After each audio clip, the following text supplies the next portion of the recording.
परब्रह्म गुरुं स्मरामि। परब्रह्म गुरुं स्मरामि। श्रीमत् परब्रह्म गुरुं भजामि। श्रीमत् परब्रह्म गुरुं भजामि।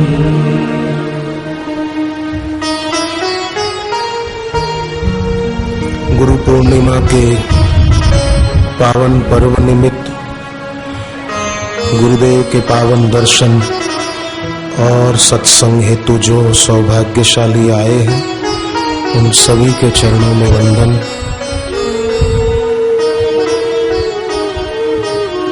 गुरु पूर्णिमा का ये पावन पर्व आप जानते हैं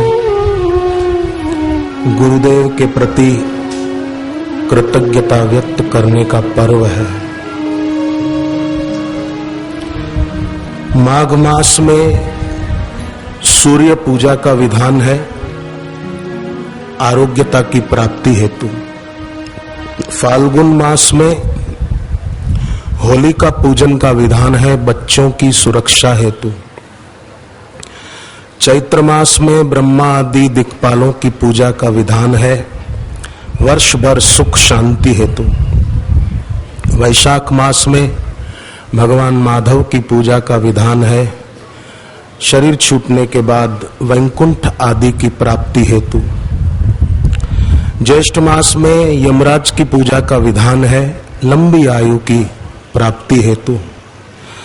सावन के महीने में शिवजी की पूजा का विधान है अकाल मृत्यु आदि टल जाए और जीवन में छूटने वाली वस्तुओं से वैराग्य गुरु में प्रीति बढ़े उस हेतु। भाद्रपद मास में गणपति जी की पूजा का विधान है कि विघ्न दूर हो। आश्विन मास के कृष्ण पक्ष में पितृ पूजा का विधान है कि वंश वृद्धि हो, हमारा वंश समाप्त न हो, फले फूले। और आश्विन मास के शुक्ल पक्ष में मां जगदम्बा की पूजा की जाती है कि हमारे जीवन में शत्रु न रहे, अगर हो तो उन पर विजय प्राप्त हो। और कार्तिक मास में लक्ष्मी माता की पूजा की जाती है संपत्ति की प्राप्ति हेतु। मार्गशीर्ष मास में विश्व देवों की पूजा की जाती है भटके हुए जीवों की सदगति हेतु, या हमारे घर में जो कोई पहले गुजर गए हैं उनकी सदगति आत्म शांति हेतु। पर आषाढ़ मास में गुरुदेव की पूजा की जाती है और गुरुदेव की पूजा करने से इन सब देवों की पूजा का फल सच्चे भक्त को प्राप्त हो जाता है सहज में। इन सब देवों की अलग अलग मास में पूजा की जाती है अलग अलग फल श्रुति हेतु, परंतु इससे फल तो मिल जाता है जो हम चाहते हैं पर द्वैत बना रहता है। पर गुरुदेव की पूजा से इन सब की प्राप्ति तो होती है पर द्वैत विदा होता है।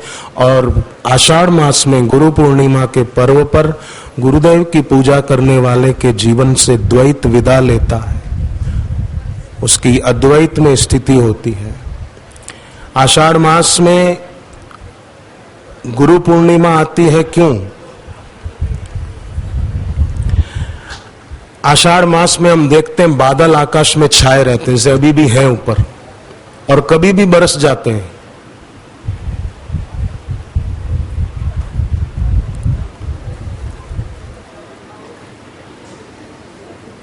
संकेत है कि अगर साधक के हृदयाकाश में हमेशा आषाढ़ बना रहे, मतलब उसके हृदयाकाश में अपने आराध्य के प्रति प्रेम के बादल छाए रहें और वो नेत्रों के माध्यम से बरसे।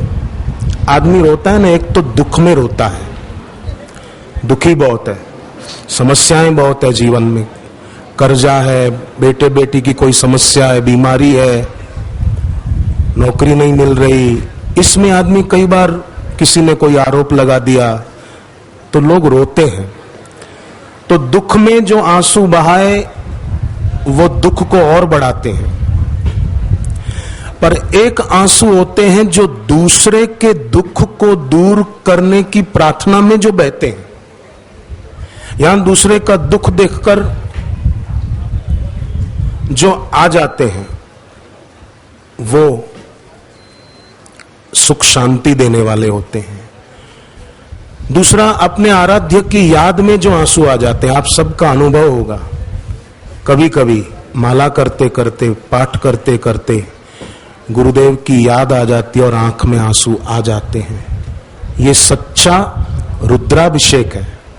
कोई आदमी गंगोत्री जाकर गंगोत्री से गौमुख जाए और वहां से जल लाकर किसी शिवलिंग पर चढ़ाए, किसी ज्योतिर्लिंग पर चढ़ाए, उससे शिवजी इतने राजी नहीं होते हैं जितने शिवजी राजे होते हैं जिसकी आंख में भगवत भाव के आंसू हो। दूसरे को दुख देकर उसको रुला दे नहीं, दूसरे का दुख दूर करने के लिए जिसका दिल भरा है। फिर भले वो गौमुख से पानी न ला सके गंगा जी का और शिवलिंग पर न चढ़ा सके, तो भी शिवजी उस पर प्रसन्न होते हैं। गौमुख से जल लाकर शिवलिंग पर चढ़ाया और अपने व्यवहार से किसी को रुला दिया, तो शिवजी कभी वो अभिषेक स्वीकार कर ही नहीं सकते।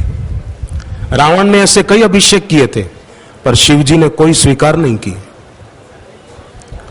तो भक्ति भाव में जो साधक की आंख भर आती है वो कल्याणकारी है। कृतज्ञता गुरुदेव के प्रति गुरु पूर्णिमा के पर्व पर एक ही दिन नहीं, साल में एक ही दिन गुरु पूर्णिमा नहीं, मैं तो कहूं साल में एक दिन भी ऐसा न हो कि गुरु के प्रति कृतज्ञता में आंख न भरी हो। भले दिन में 1 मिनट के लिए हमारी गुरु पूर्णिमा हो जाए, हर रोज ऐसी हम उनसे ही प्रार्थना करें कि वे हमारी ऐसी स्थिति दृढ़ हो, उसे तू अपनी करुणा कृपा खूब खूब बरसाएं।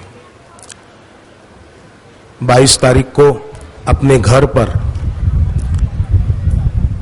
दीप तो आप लोग जलाते ही होंगे, पर एक दिया न जलाएं। उस दिन एक दीपक जलाएं, गुरुदेव के आगे प्रार्थना करें कि ये मेरी श्रद्धा का प्रतीक सदा जलता रहे।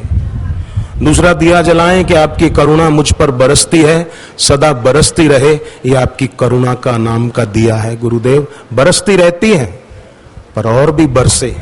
इस प्रकार का भाव करते हुए ये ज्योत जलाकर प्रार्थना करने से हम भक्तों को, साधकों को बहुत बहुत लाभ हो सकता है। मनुस्मृति में आता है कि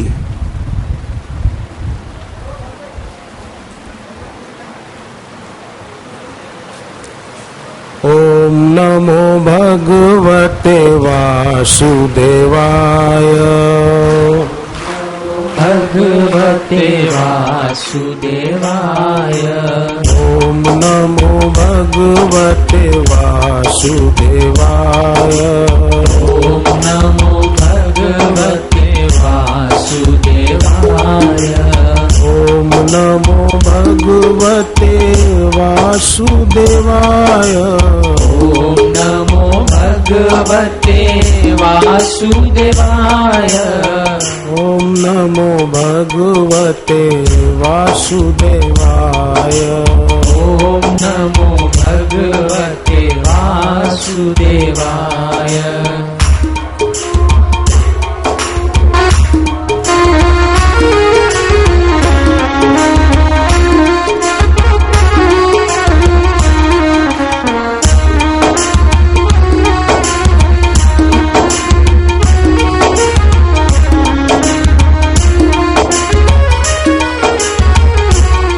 हरि ओम, हरि ओम, हरि ओम।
सब बोले साथ में, हरि ओम।